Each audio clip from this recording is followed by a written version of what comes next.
नहमदुहु व नुसल्ली व नुसल्लिमु अला रसूलिहिन नबिय्यिल करीम अम्मा बाद फ़ाऊज़ु बिल्लाहि मिनश शैतानिर रजीम बिस्मिल्लाहिर रहमानिर रहीम क़ाल अल्लाहु तबारक व तआला फ़िल क़ुरआनिल मजीद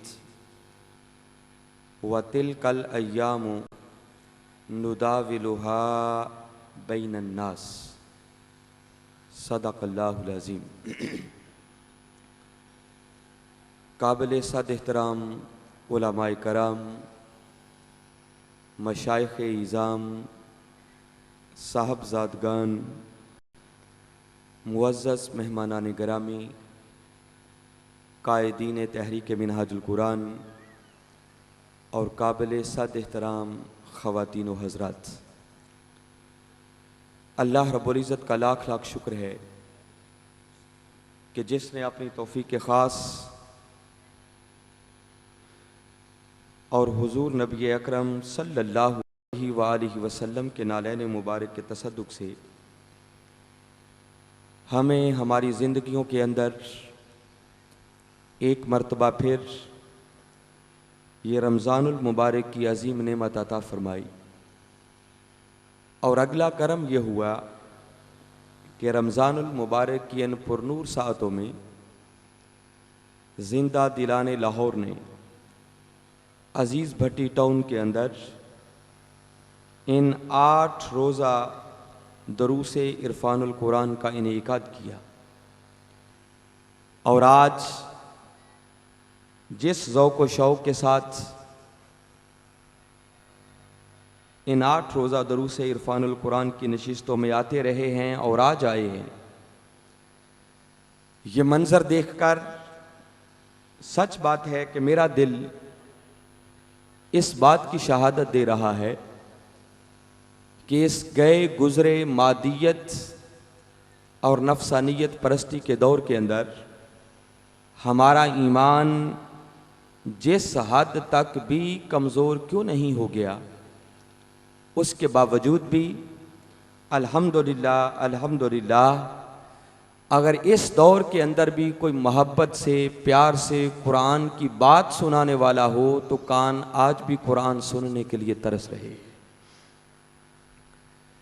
मैं इस हसी इंतज़ाम को देखकर दिल की अथाह गहराइयों से तहरीक मिनहाजुल कुरान अज़ीज़ भट्टी टाउन लाहौर की तंजीम के जुमला अराकीन को, मिनहाजुल कुरान यूथ लीग के नौजवानों को, मुस्तफ़वी स्टूडेंट्स मूवमेंट के तलबा को, मिनहाजुल कुरान वीमेन लीग की बहनों को और मिनहाजुल कुरान उलमा कौंसिल की तंजीम के जुमला ओहदेदारान को अगर करोड़ हा मरतबा भी मुबारकबाद पेश करूं तो मैं समझता हूं कम है।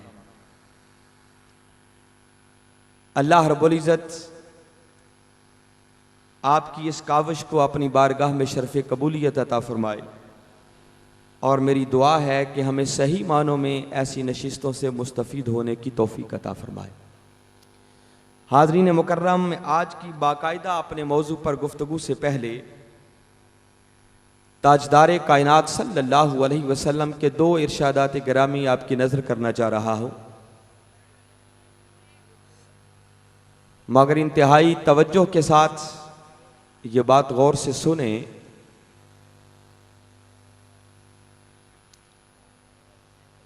मेरे आका ने इरशाद फरमाया कि बदनसीब है वो शख्स जिसने रमज़ान के महीने को पाया और इस महीने को पाकर भी वो अपनी बख्शिश का सामान न कर सका। गोया ये रमज़ानुल मुबारक का महीना अल्लाह रब्बुल इज़्ज़त की रहमतों का, बरकतों का, सआदतों का महीना है और इस महीने के अंदर एक ऐसा माहौल मुयस्सर होता है कि अगर इंसान थोड़ी सी भी तवज्जो करे तो वो यकीनन अपनी बख्शिश का सामान कर सकता है। हमने इस बात पर भी गौर करना है कि न जाने आइंदा ज़िंदगी के अंदर रमज़ानुल मुबारक की ये नेमत हमें मुयस्सर आए या ना आए। इस रमज़ान को गनीमत समझते हुए हमें अपनी बख्शिश का सामान करना होगा। और दूसरा आका का एक इरशाद गिरामी जो आपकी नज़र करना चाह रहा हूँ वो भी इंतहाई काबिल गौर है। मेरे आका ने इरशाद फरमाया कि जिस शख्स की उम्र 40 बरस हो गई और उसकी नेकियां फिर भी उसके गुनाहों पर गालिब ना आईं, तो फरमाया वो खुद को जहन्नुम की आग के लिए तैयार कर ले। हमने अपनी जिंदगियों का भी एनालिसिस करना है। हमारी जिंदगी बीतती चली जा रही है और मौत हर लम्हे हमारे करीब हो रही है, मगर हम हैं कि आखिरत से बिल्कुल बेफिक्र हो चुके हैं। 7 दिन तक आप पहले आते रहे और आज 8वां दिन है कि एक मर्तबा फिर आप अपने आराम को छोड़कर, अपने बिस्तरों को छोड़कर, अपनी मसरूफियात को छोड़कर यहां पर तशरीफ लाए।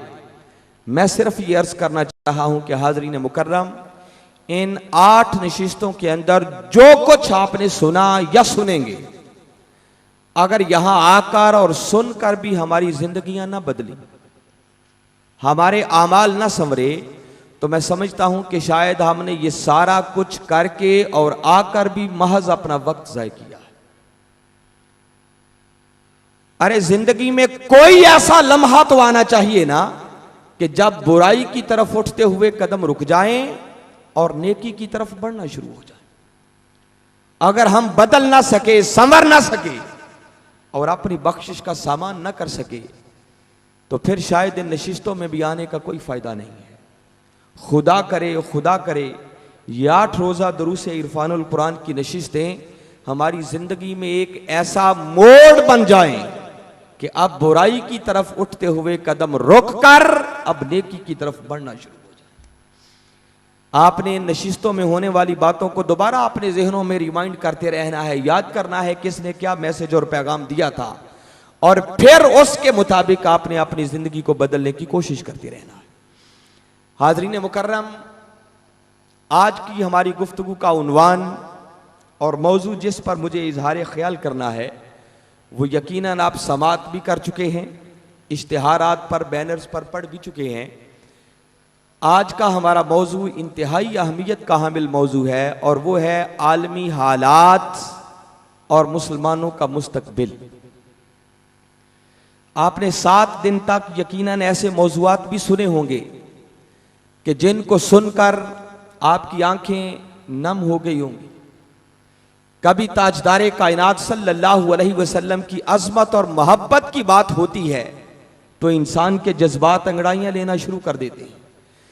कभी खिदमत खल्क के इस्लामी तसव्वुर पर बात सुनी होगी, कभी हकीकी मोमिन के कुरानी तसव्वुर पर बात सुनी होगी, कभी आपने हुकूक ज़ौजैन के मौजू पर सुनी होगी, कभी मामूल के गैर मामूली गुनाह इस उन्वान पर आपने साहबजादा ज़हीर अहमद नक्शबंदी साहब को सुना होगा।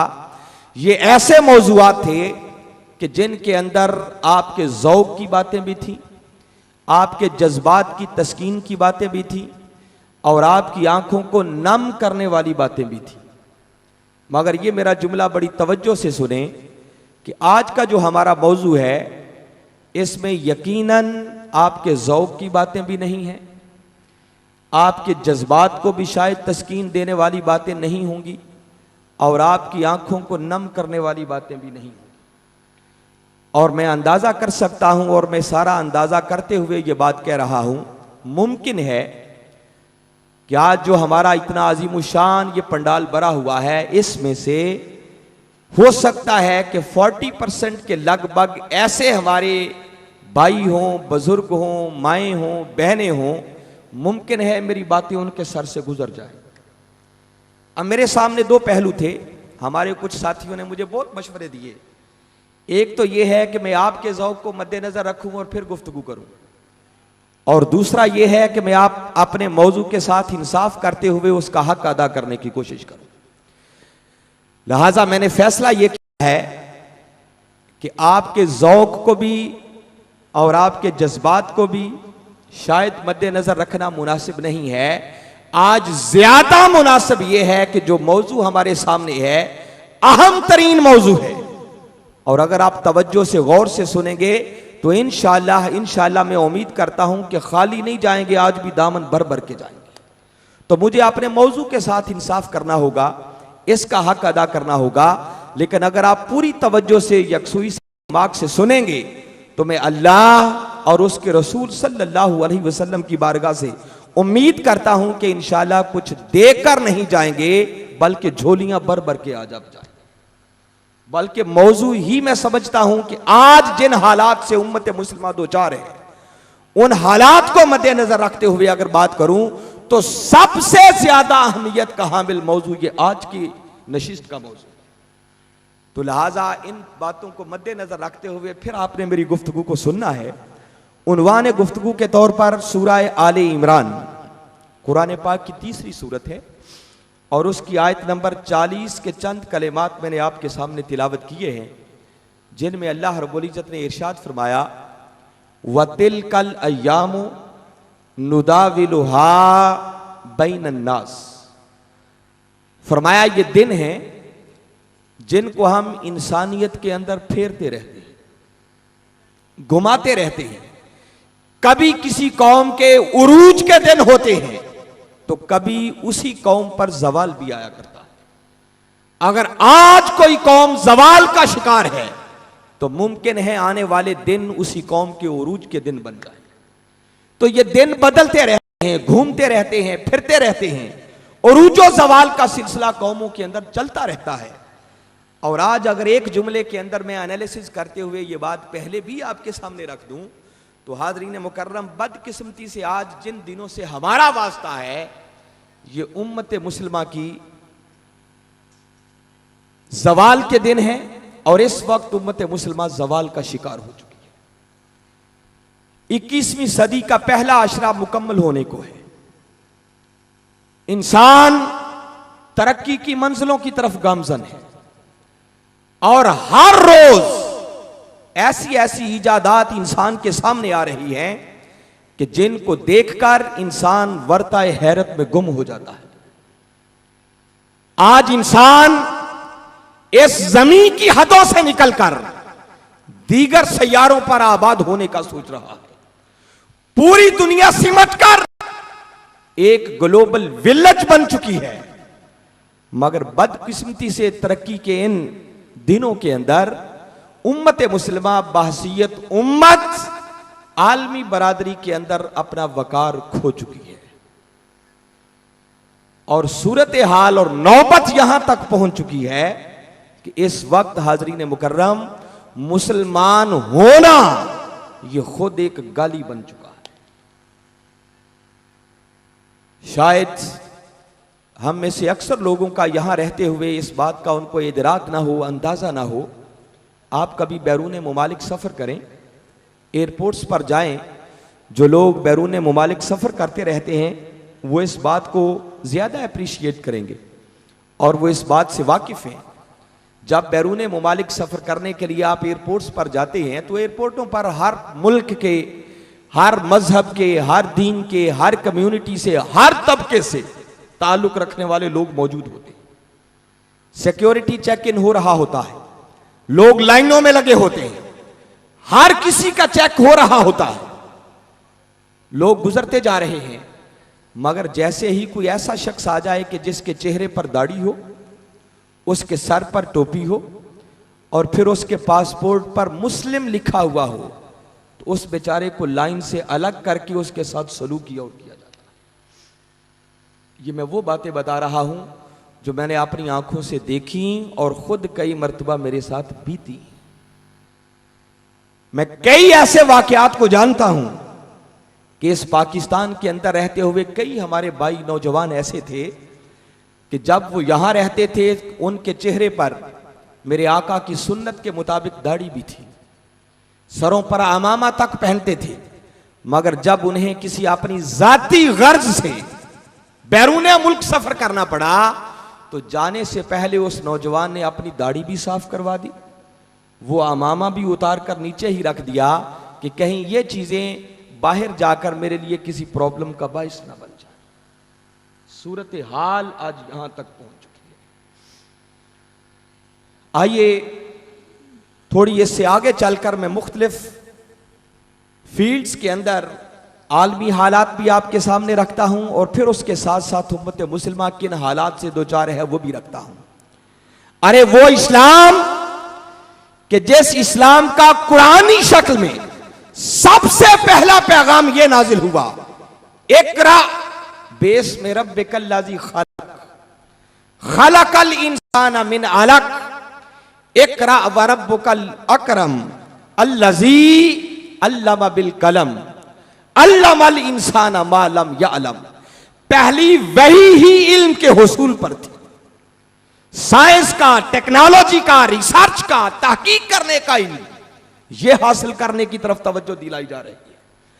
अरे वो इस्लाम जिस कुरान के अंदर अल्लाह रब्बुल इज्जत अपने महबूब की निस्बत इरशाद फरमाए कि मैंने अपने महबूब को भेजा इसलिए है वयुअल्लिमुकुम मा लम तकूनु तालमून, कि ताकि ये रसूल तुम्हें आकर वो सब कुछ सिखाए जो कुछ तुम नहीं जानते थे।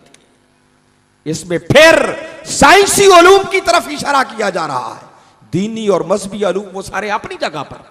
अरे वो कुरान जिसके अंदर बारी ताला अपने महबूब के जरिए से यूं इंसानियत को मुखातब करके पूछ रहे हैं, कुल हल यस्तविल लज़ीना यअलमून वल लज़ीना ला यअलमून।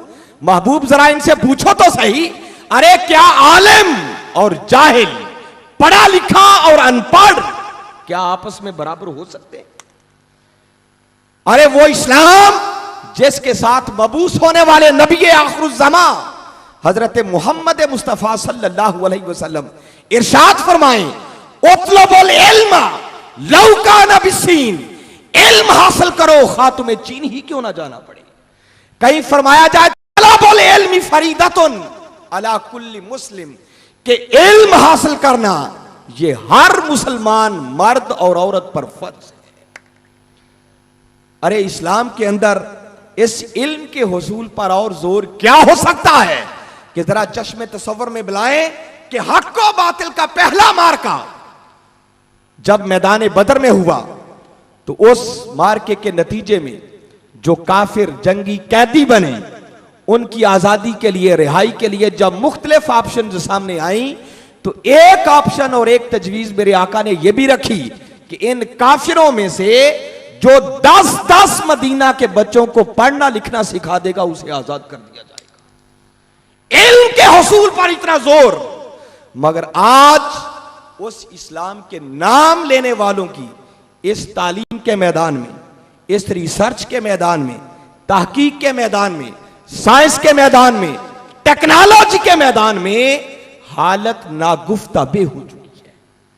मैं जस्ट एक तायराना नजर डालते हुए जो आपके सामने एक एनालिसिस रखना चाह रहा हूं, इस वक्त अगर आप पूरी आलमी बरादरी का जायजा लें तो हाजरीन मुकर्रम सूरत हाल यह है कि वो ममालिक जिनके अंदर ईसाई अक्सरियत है, गैर मुस्लिम है, उनमें से 15 के लगभग ममालिक ऐसे हैं जिनकी खानदगी की शरह, लिटरेसी रेट वो 100% है।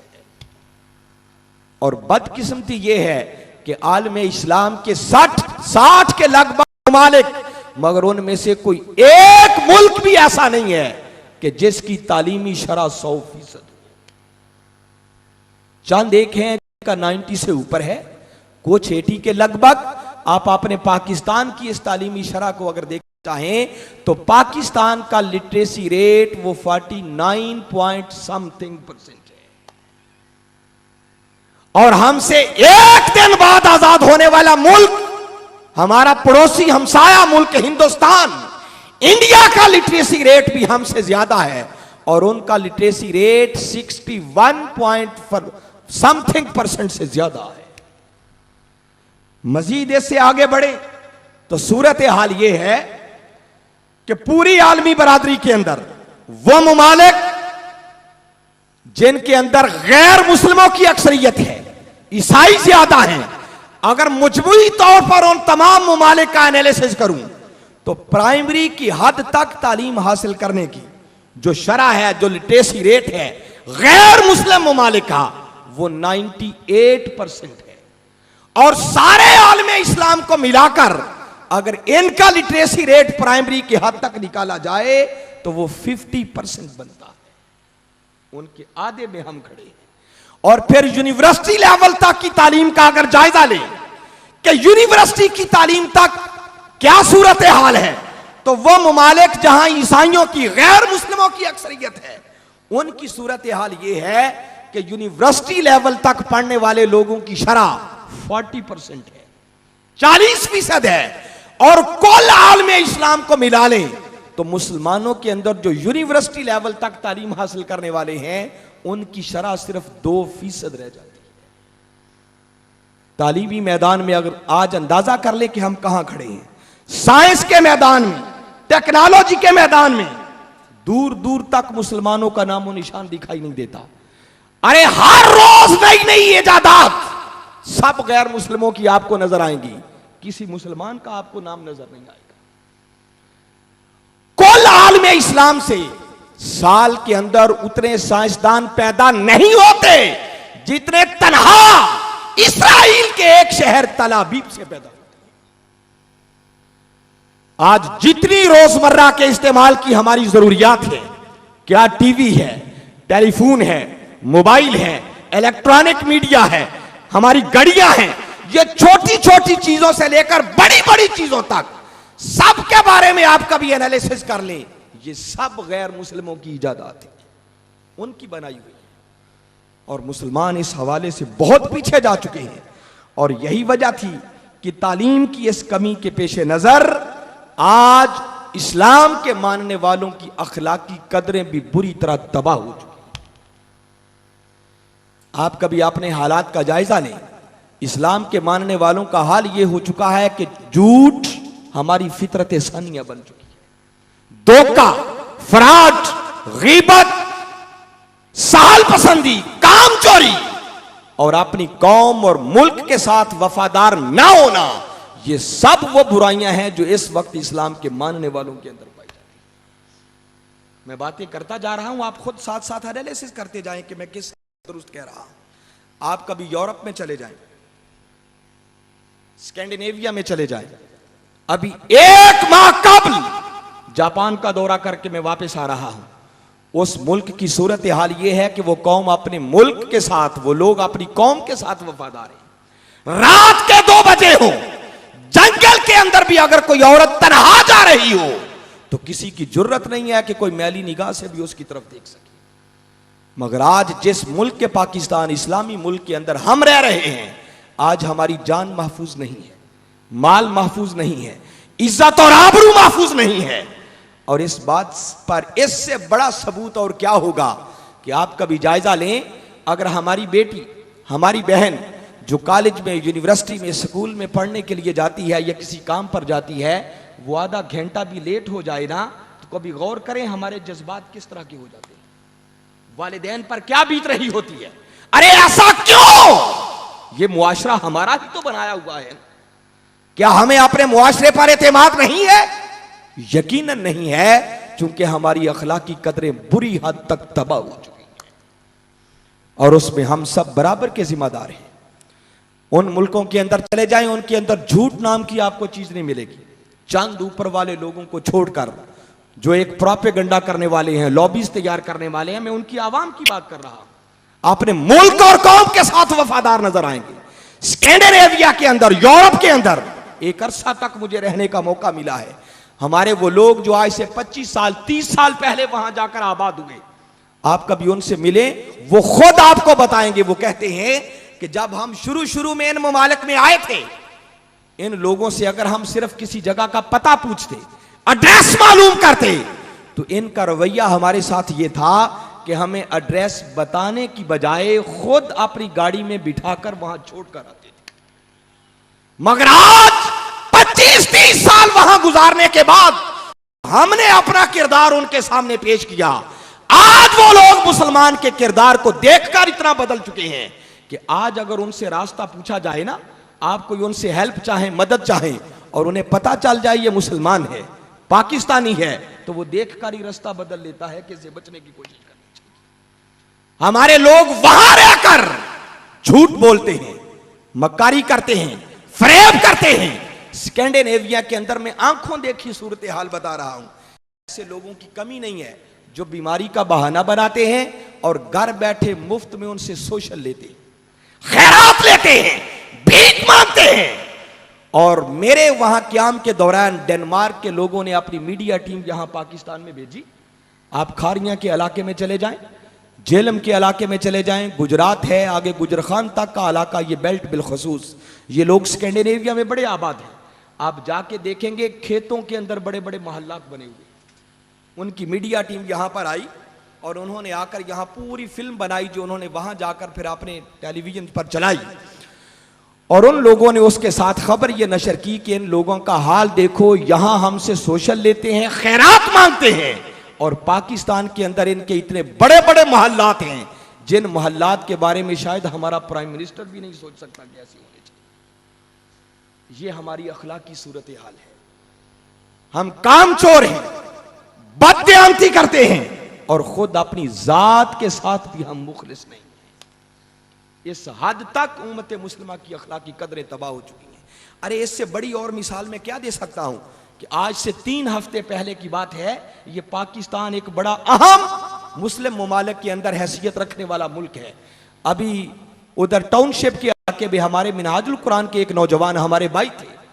3 हफ्ते पहले की बात बता रहा हूं कि सुबह 4 बजे के लगभग कोई 2 लोग आए और उन्होंने कलाशनकोव्स पिस्टल्स पकड़े हुए थे, घर दाखिल हुए दस्तक देकर, और वहां जाकर कलाशनकोवें दिखाकर बीवी को भी बांध दिया गया, उस बेचारे नौजवान को भी बांध दिया गया, और मासूम 1.5-2 साल के बच्चे को उठाकर ले गए।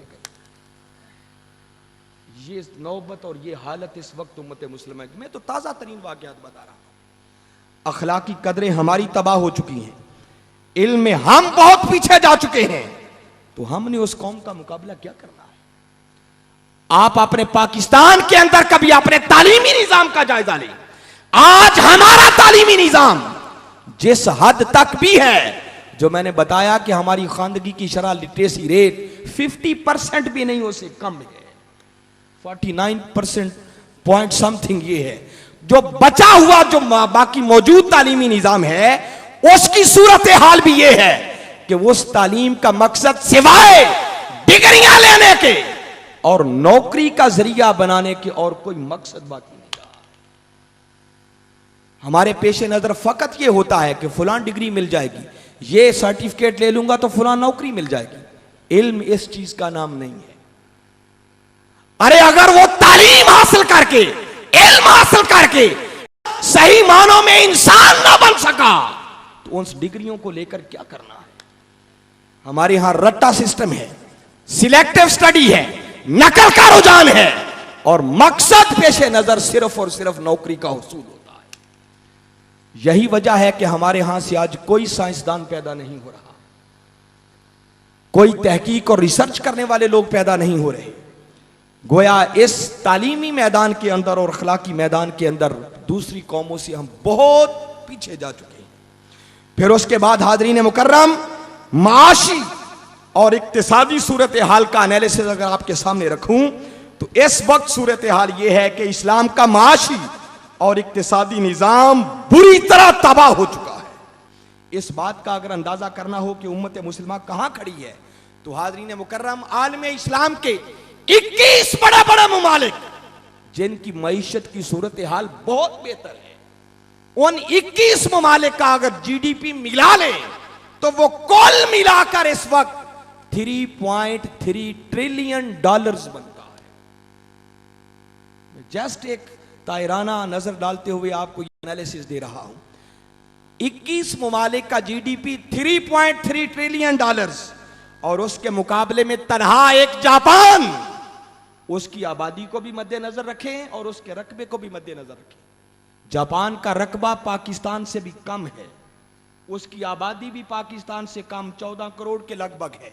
उस तनहा एक मुल्क जापान का सालाना GDP वो $3.55 ट्रिलियन है। आलम इस्लाम के 21 ममालिक से भी ज्यादा है। तनहा चाइना का GDP 5.7 ट्रिलियन है। यूरोप की मॉनिटरी यूनियन जो बनी है, उसका GDP 6.6 ट्रिलियन है।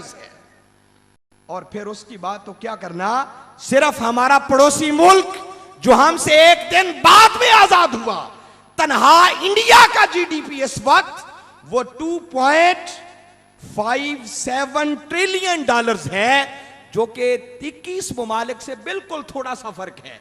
और जिस नहज पर वो तरक्की कर रहा है, उसकी माइशत मजबूत हो रही है। आने वाले दिनों के अंदर ना सिर्फ इसके बराबर हो जाएगा, बल्कि इससे भी आगे बढ़ जाएगा। तो गोया इंडिया का जो इस वक्त जीडीपी है वो 2.66 ट्रिलियन डॉलर्स है, और तनहा अमेरिका का जीडीपी वो 10.4 ट्रिलियन डॉलर्स बनता है, जो आलम इस्लाम के 21 ममालिक के जीडीपी को जमा कर लें तो उससे भी 3 गुना ज्यादा है। ये हमारी इस वक्त इक्तिसादी सूरत हाल है। और फिर अफसोस ये है कि हाज़रीन मुकर्रम, इस वक्त जिस सदी से हम गुजर रहे हैं, इस सदी के अंदर गलबा सिर्फ उन कौमों को मिलेगा, उन मुल्कों को मिलेगा जिनकी इक्तिसादी सूरत हाल बहुत मजबूत है। आज शायद असले की जंग नहीं होगी, आज सबसे बड़ी जंग इक्तिसादी जंग हो रही है, जिसमें आलम इस्लाम इस तरह बुरी तरह अपनी मईशत को तबाह कर चुका है। अरे अक्सर इस्लामी ममालिक का IMF पर डिपेंड करना, दारोमदार रखना, ये उनकी तबाहशुदा मईशत पर दलालत करता है। पाकिस्तान में पैदा होने वाला हर बच्चा हजारों रुपयों का अपने सर कर्ज लेकर पैदा होगा। पूरी उम्मत को गिरवी रख दिया गया है। फिर उसके बाद अगर अगला एनालिसिस करूं तो इस्लामी दुनिया, उसकी कुल बाहमी बरामदात जो इस्लामी ममालिक आपस में करते हैं, वो सालाना 54 बिलियन डॉलर्स है। और ये जो कुल बरामदात बनती हैं आपस में, आलम इस्लाम की बाहमी बरामदात, ये इन आलम इस्लाम की कुल बरामदात जो दुनिया में जाती हैं, उन बरामदात का सिर्फ 11% बनता है। जबकि मैं आपकी तवज्जो इस तरफ चाह रहा था कि जब आलमी बरादरी दुनिया के अंदर 22% के लगभग है, होना तो यह चाहिए था कि उस तनासब को मद्देनजर रखते हुए इनकी बाहमी बरामदात, आपस में ट्रेडिंग, आपस में तजारत, वो 20% से भी ज्यादा होनी चाहिए। मगर अफसोस है कि वो इनकी तजारत आपस में नहीं है, वो भी दुश्मनों के साथ है।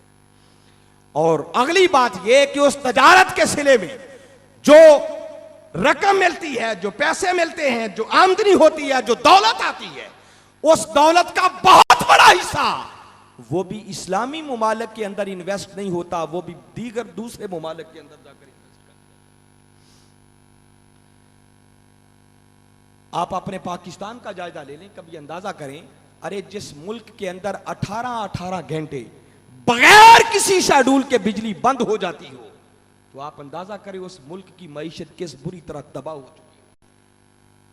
लोग बेरोजगार घरों में बैठे हुए।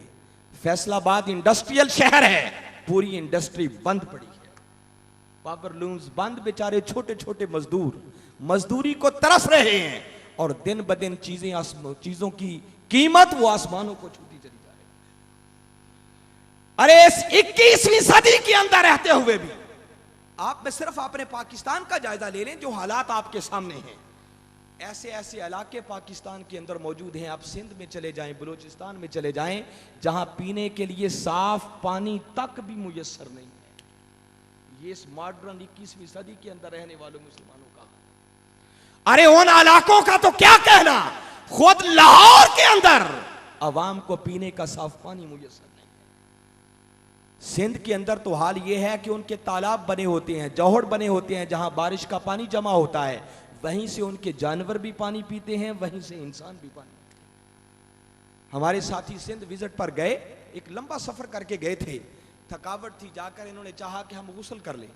घर वालों ने लाकर एक पानी का लोटा दे दिया और माजरत के साथ अर्ज करने लगे कि पानी यही है, चाहे इससे गुस्ल कर लें, चाहे इससे वजू कर लें। ये इस वक्त सूरत हाल है, फैसिलिटीज की बुनियादी जरूरियात वो हमें मुयस्सर नहीं है। आप स्कैंडिनेविया में चले जाएं, उन लोगों का दावा है, अरे वो नारा जो इस्लाम का दिया हुआ था, आज वो कलमा तो नहीं पढ़ते, मगर हकीकी शक्ल अगर उसकी देखनी हो तो कभी यूरोप में जाएं, स्कैंडिनेविया में जाएं, उन लोगों का ये चैलेंज है, दावा है कि जो हमारी सरजमीन पर आ जाएगा एक तो भूखा नहीं सोएगा, दूसरा बगैर छत के नहीं सोएगा। और जो कहते हैं वो करके दिखाते हैं। और आप कभी हजूर दाता साहब की नगरी में आप चले जाएं, वहां आपको सैकड़ों और हजारों लोग रात फुटपाथों पर सोए हुए, लेटे हुए नजर आए। ये 21वीं सदी के अंदर मुसलमानों का हाल है। गोया हम इस हवाले से भी बुरी तरह अपने आप को तबाह कर चुके हैं। हमारी इस तरक्की का सूरत हाल, जब मईशत इतनी तबाह है तो तरक्की हमने क्या करनी है। अभी मैं बता रहा हूं, 1 महीना पहले जो मैं अभी जापान में गया हूं, तो जापान के अंदर जाकर जब उनका टोक्यो शहर देखा, मैं एक अपना विजन दे रहा हूं जो मैंने महसूस किया। आपको इख्तिलाफ का 100% हक है। मैंने जब उनका टोक्यो शहर देखा तो मैं मिंबर रसूल पर बैठकर अपना मुशाहदा बता रहा हूं। उस टोक्यो शहर को देखने के बाद हमारा लाहौर शहर एक गांव लगता था, गांव। उनके हाईवेज, उनके मोटरवेज, उनकी ट्रेनों का सिस्टम, उनकी बिल्डिंग्स, उनके हर चीज को अगर देखे तो बंदा देख के दंग रह जाता है। उनके देहात, वो भी हमारी शहरों से अच्छा नक्शा पेश कर रही होती। उनके खेतों के अंदर, जंगलों के अंदर तक भी आपको सड़कें मिलेंगी। छोटे से गांव के अंदर भी चले जाएं तो हर बुनियादी सहूलत वहां पर आपको मुयस्सर आएगी। इतने आला सतह के देहात उन्होंने डेवलप किए हुए। यूरोप में आप चले जाएं, स्कैंडिनेविया में चले जाएं, जापान को छोड़ें, इन ममालिक में चले जाएं, वहां पर भी उनके देहातों को देखें तो वो आपके इन शहरों से भी अच्छा नक्शा पेश कर रही हो।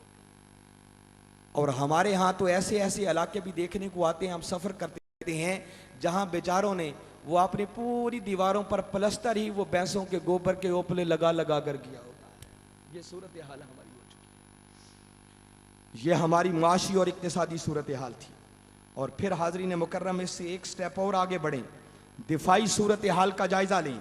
अरे वो इस्लाम जो अपने मानने वालों को यह हुक्म देता है कि जब अल्लाह के घर का तवाफ करो तो तवाफ करते हुए भी अकड़ अकड़ कर चलो ताकि दुश्मन तुम्हें कमजोर ना समझे। और आज आलम इस्लाम के मानने वालों की सूरत हाल यह है कि उस इस्लाम के मानने वालों ने अपनी हिफाजत और अपना दिफा खुद अपने दुश्मन की सुपुर्द किया हुआ। इस हद तक हम नीचे जा चुके हैं। मैं एक जस्ट छोटा सा एनालिसिस देना चाह रहा हूं। दुनिया के अंदर मुख्तलिफ ममालिक के अंदर एटॉमिक वेपन्स की क्या सूरत हाल है। Nuclear weapons, chemical weapons, biological weapons, तीनों कैटेगरीज के वेपन्स को मिलाकर मैं जस्ट एक एनालिसिस तजिया दे रहा हूं। तन्हा यूएसए के पास इस वक्त 10,640 वेपन्स हैं। रशिया के पास 8,600 वेपन्स हैं। यूके के पास 200 है और इंडिया के पास 60 से लेकर 90 हैं। और पाकिस्तान जो आलम इस्लाम के अंदर दिफाई हवाले से मजबूत तरीन मुल्क है, शायद जो सबसे पहले नंबर पर आने वाला है, इस मुल्क के पास जो एटॉमिक वेपन्स हैं उनकी तादाद 24 से लेकर 48 तक के दरमियान है। बस ये आलम इस्लाम की दिफाई सूरत हाल की सूरत हाल है। फिर इस वक्त गैर मुस्लिम ममालिक, उनका एनालिसिस अगर आपके सामने रखूं कि आलम इस्लाम के हवाले से उनकी डीलिंग क्या है, उनका सलूक क्या है, मुझे नाम लेने की जरूरत भी नहीं है। इस वक्त का आलमी साम्राज्य, मैं पिछली सिर्फ 1 सदी का एनालिसिस आपके सामने रखना रहा हूं। हाज़रीन मुकर्रम, 1953 के अंदर ईरान में अमेरिका और बरतानिया ने मिलकर ईरान के मुंतखब वजीर आजम मुसद्दक का तख्ता उलट दिया, जिसका वाहिद जुर्म ईरान के अंदर बरतानवी तेल कंपनी को कौमियाना था। और उसके साथ ही फिर शाह के 25 साला जुल्म और बर्बरियत के दौर का आगाज हुआ। मशरकी वुस्ता के अंदर 1956 से लेकर 1958 तक शाम, उर्दन और लबनान की हुकूमतों को गैर मुस्तहकम किया गया। इंडोनेशिया के अंदर 1957 से 1958 तक इंडोनेशिया के इंतहाई मकबूल रहनुमा सुइकार्नो को नाकाम करने के लिए इंतखाबात के अंदर CIA ने सरमाया झोंका और उसके कत्ल की साजिश तैयार की। फिर इराक के अंदर 1958 से 1963 तक इराक की हुकूमत का तख्ता उलटने के लिए खुफिया मंसूबा बनाया गया और 1960 में CIA ने कुर्दों को सरमाया देकर हुकूमत के खिलाफ उकसाया और फरवरी 1963 में अब्दुल करीम कासिम का तख्ता उलट दिया गया। फिर 1965 के अंदर इंडोनेशिया में फौजी बगावत के जरिए सोइकार्नो का तख्ता उल्टा गया और जनरल सुहार्तो को लाया गया। और इस दौरान सोइकार्नो से वाबस्ता सरकर्दा कायदीन से लेकर गांव की सतह तक की क़यादत की फहरिस्तें बनवाकर उन्हें कत्ल करवा दिया गया।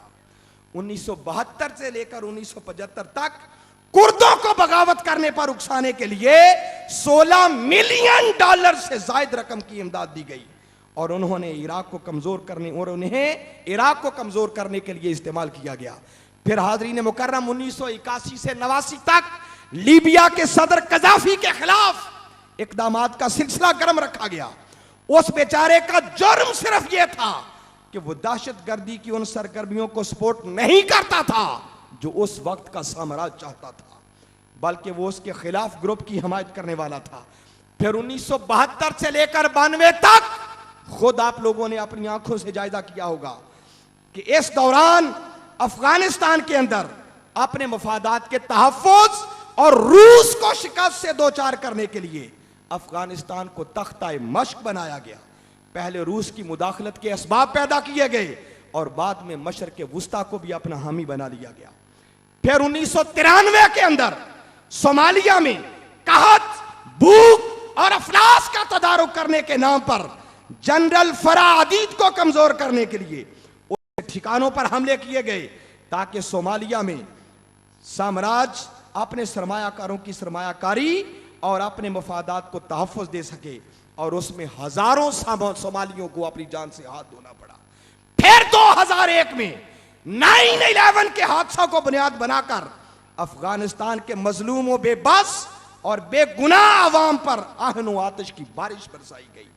फिर हाल ही में 2003 के अंदर आलमी साम्राज्य ने गैर कानूनी न्यूक्लियाई हथियारों का बहाना बनाकर इराक पर यलगार की और मशरक़ वुस्ता में अपने पंजे गाड़ने का रास्ता तलाश किया।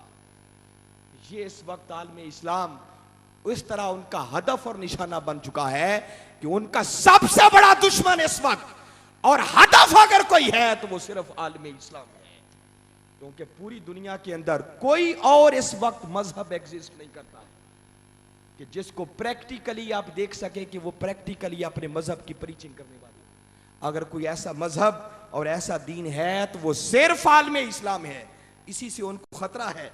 इस वजह से हर मौके पर मुसलमानों ही को तख्ता मश्क जुल्म सितम का बनाया जाता है।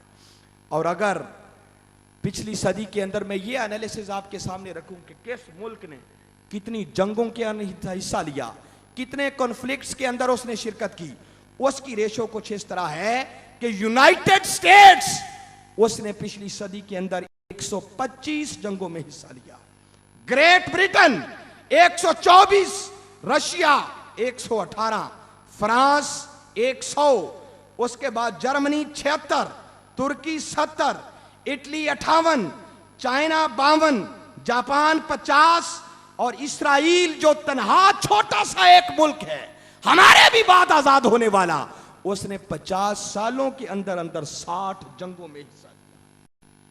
और अगर इनका तनासब निकाला जाए तो सबसे ज्यादा जंगों में जिस मुल्क ने हिस्सा लिया है वो खुद इसराइल है। मगर अफसोस की बात ने देखा कि इसके अंदर सिवाय तुर्की के किसी इस्लामी मुल्क का आपको नाम नजर नहीं आएगा। मगर अफसोस की बात यह है कि ये सब कुछ होने के बाद भी कि पूरी फहरिस्त के अंदर किसी इस्लामी मुल्क का नाम नहीं है, मगर इसके बावजूद भी जंगजोई और तलवार जनी का ताना वो आलम इस्लाम को दिया जाता कि ये दहशतगर्द लोग हैं। फिर हाज़रीन मुकर्रम, इसके बाद अगर सियासी सूरत हाल का एनालिसिस आपके सामने रखूं कि इस वक्त पूरी आलमी बरादरी के अंदर हमारी सियासी सूरत हाल क्या सूरत इख्तियार कर चुकी है, तो उसकी सूरत हाल कुछ यूं है कि हाज़रीन मुकर्रम, आलमी बरादरी के अंदर अदद और हुज्म में दुनिया पर मुअस्सर जोग्राफियाई अहमियत के बावजूद आलमी इस्लाम एक बिल्कुल गैर मुअस्सर कौम बन चुकी है। उसकी कोई हैसियत ही नहीं है। यूएनओ के अंदर 31.5% मुस्लिम रियासतों के अरकान मौजूद हैं। 31.5% सिर्फ मुस्लिम रियासतों के रुकन है यूएनओ में। अर्जी के 25.5 हिस्से पर मुसलमान आबाद हैं। 22% आबादी दुनिया की मुसलमान है। दुनिया के कुदरती और इंसानी वसाइल, नेचुरल एंड ह्यूमन रिसोर्सेज वो आलम इस्लाम को मुयस्सर हैं। बेशतर स्ट्रेटेजिक मकामात वो आलम इस्लाम के पास हैं। मगर ये सब कुछ होने के बावजूद भी यूएनओ के अंदर किसी एक मुसलमान मुल्क को भी वीटो का हक हासिल नहीं है। ये आलम इस्लाम की सूरत हाल है इस वक्त। हाज़रीन मुकर्रम, ओआईसी जो 58 से 60 के लगभग इस्लामी मुमालिक की नुमाइंदा तंजीम है, बिल्कुल गैर मुअस्सर हो चुकी है। और उसकी सूरत हाल यह है कि वो आज तक कोई एक भी मुअस्सर करारदाद मंजूर करवाने में कामयाब नहीं हो सकी। माजी में एक तवील सर्द जंग का शिकार होने की वजह से बाहमी इत्तेहाद और एतमाद की फजा से आलम इस्लाम महरूम हो चुका है। ओआईसी के अलावा इलाकाई तंजीमें, अरब लीग एक बहुत बड़ी तंजीम है, मगर उसकी बेहैसियती का आलम भी यह है कि वो 50 साल से होने वाले इसराइल के मजालम के खिलाफ कोई एक आवाज भी कामयाबी से उठाने के काबिल नहीं हो सकी। आइंदा नक्शे पर जब आज का तज्जिया निगार एनालिसिस करते हुए अपना एनालिसिस देता है, तो वो आइंदा दुनिया के नक्शे पर आलम इस्लाम को कोई जगह देने के लिए तैयार नहीं। आपको मालूम होना चाहिए कि पिछली सदी बाइपोलर वर्ल्ड थी और उसका इख्तिताम यूनिपोलर वर्ल्ड पर हुआ। तन्हा एक सुपर ताकत सामने आई और 21वीं सदी का आगाज उसी यूनिपोलर वर्ल्ड से हुआ। मगर आज का तज्जिया निगार यह कहता है कि यह दुनिया हमेशा यूनिपोलर वर्ल्ड नहीं रहेगी और ताकतें उभरेंगी। इधर एक ताकत का पोल और सुपर ताकत तो ऑलरेडी अमेरिका है।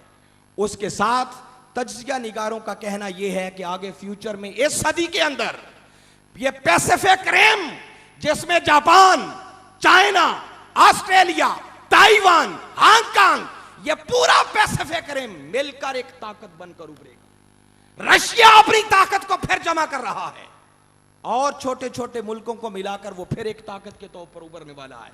पूरा यूरोप इस वक्त एक हो चुका है।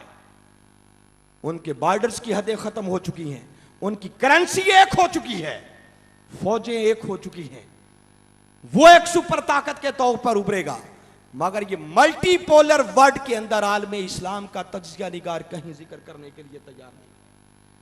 आइंदा जो न्यू वर्ल्ड ऑर्डर आ रहा है उसके अंदर आलम इस्लाम के मुमालिक और रहने वाले ये वो लोग होंगे जो have nots of the world, जिनको आप कहते हैं गरीबुल हाल, कंगले, मुफलिस, गरीब, भिखारी किस्म के लोग। और दूसरे मुमालिक जो गैर मुस्लिम है वो हैव्स ऑफ द वर्ल्ड होंगे, वो रखने वाली अमीर मुल्क। मगर इसके साथ साथ ये बात भी बताता चलूं कि मायूसी की बात नहीं है। वही तज्जिया निगार साथ ये भी कहते हैं कि इस बात से इनकार नहीं है कि इस सदी के अंदर जो आगे ताकतें मुतय्यन होंगी उनमें अहम तरीन रोल उन ममालिक का होगा जिनके अंदर तेल की दौलत मौजूद है। काश इस साल में इस्लाम को कोई अच्छी क़यादत मिल जाए, कोई रहनुमा मिल जाए, तो अल्लाह ने जितने वसाइल इस उम्मत मुस्लिमा को दिए हैं, अगर ये खुद मिल जाएं, खुद भी एक सुपर ताकत के तौर पर उभर सकते हैं। अगर खुद सुपर ताकत ना भी बने तो जिस तरफ हाल में इस्लाम का झुकाव होगा सबसे बड़ी सुपर ताकत वही बन जाएगा। मगर आज इनको कोई गाइड करने वाला बाकी नहीं रहा, कोई रहनुमा बाकी नहीं रहा। ये मैंने जस्ट मुख्तसर सा बताया इस वक्त की सियासी सूरत हाल। हाज़रीन मुकर्रम, सिर्फ यही नहीं, आगे तहजीब के हवाले से, सकाफत के हवाले से, नजरियाती और फिक्री हवाले से देखें तो आज सूरत हाल ये हो चुकी है कि बड़े बड़े इंसानी हकूक का दावा करने वाले, नाम लेने वाले, आज उनकी दोगली पॉलिसी है, दोरंगी पाई जाती है। अरे इस्लाम के कल्चर को हदफ और तनकीद का निशाना बनाया जाता है। जर्मनी के अंदर, फ्रांस के अंदर हमारी मुसलमान बच्चियां अगर सर पर स्कार्फ ले लें, दुपट्टा ले लें, तो इसे इंसानी हकूक के मुनाफी समझते हुए उस पर पाबंदी लगा दी जाती है।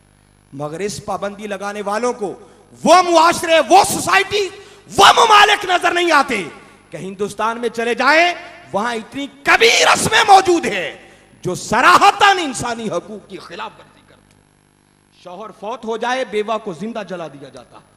बेवा को सारी जिंदगी शादी करने की इजाजत नहीं है। चाइना के अंदर लाशों को जलाया जाता है। एक रस्म है कि अगर नौमौलूद पहली बच्ची को कत्ल कर दिया जाए तो आइंदा पैदा होने वाले बच्चे की जिंदगी की जमानत फराहम कर दी जाती है।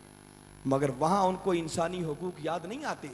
मगर आलमे इस्लाम को तनकीद का निशाना इसलिए बनाया जाता है कि उनको सबसे बड़ा अपना हरीफ अगर कोई नजर आता है तो वो सिर्फ मुसलमान और आलमे इस्लाम है। उनके कल्चर को जो निशाना बनाया जाता है। और आज नजरियाती और फिक्री तौर पर इस कौम को कमजोर करने के लिए दहशतगर्दी का लेबल आलमे इस्लाम पर लगाया जाता है। यकीनन आप लोग इस बात से आगाह होंगे, लाहौर की सरजमीन पर रहने वाले हैं। अगर मैं किसी देहात में बैठा होता तो शायद मैं समझता कि लोगों को पता नहीं है। आपको याद है कि पिछले साल भी और आज से 4-5 साल कबल भी डेनमार्क के अंदर, हॉलैंड के अंदर कुछ खाके शाये किए गए थे। मालूम है? जिनको उन खाकों के बारे में मालूम है जरा हाथ खड़ा करें, मुझे पता चले कितने लोग हैं। अल्हम्दुलिल्लाह, चलो इतनी खबर तो आपको है। लेकिन अगर मैं अगला सवाल करूं तो शायद कोई एक हाथ भी खड़ा ना हो। कि आपको यह मालूम है कि वो खाके थे क्या, कि बस खाकों का नाम ही सुना था? अब इस सवाल का जवाब कोई नहीं है आप लोगों के पास, क्योंकि इस चीज से हमारी दिलचस्पी कोई नहीं है कि आगे हुआ क्या था। अगर वो खाके देखना चाहें, आज भी इंटरनेट को खोले, वहां पर पूरी पूरी साइट्स मिल जाएंगी, वो तस्वीरें लगी हुई मिल जाएंगी। उन बदबख्तों ने किया यह था कि ताजदारे कायनात सल्लल्लाहु अलैहि वसल्लम की मुख्तलिफ शबीहात बनाई। जैसे एक मुसलमान का पोस्टर होता है, इस्लामी लिबास, दाढ़ी जाहिर की गई, सर पर अमामा बनाया गया, और अगला जुल्म यह किया कि ये सारा कुछ करके उस अमामे के अंदर बम रखा हुआ दिखाया गया। मुसलमानों को कत्ल गारत जंगें करते हुए दिखाया गया। अरे ये सारे खाके बनाने का मकसद सिर्फ उनका यह था कि पूरी आलमी बरादरी को वो ये पैगाम देना चाह रहे थे कि माज़अल्लाह अस्तगफिरुल्लाह, इस्लाम दहशतगर्दी का दीन है। और इस्लाम को लेकर मबूस होने वाले नबी हजरत मोहम्मद मुस्तफ़ा सल्लल्लाहु अलैहि वसल्लम, माज़अल्लाह अस्तगफिरुल्लाह, वो सबसे बड़े दहशतगर्द हैं। और आज उनके मानने वाले दहशतगर्दी को हवा दे रहे हैं। यूं मुसलमानों को तनकीद का निशाना बनाया जा रहा है ताकि आलमी बरादरी के अंदर इस तासुर को आम किया जाए कि ये तो जंगली लोग हैं, दहशतगर्द लोग हैं, ये दुनिया को बड़ी दूर तारीकी की तरफ लेके जाना चाह रहे हैं। मगर अफसोस इस बात है कि सब कुछ होने के बावजूद भी आलमे इस्लाम अपनी आंखें खोलने के लिए तैयार नहीं है।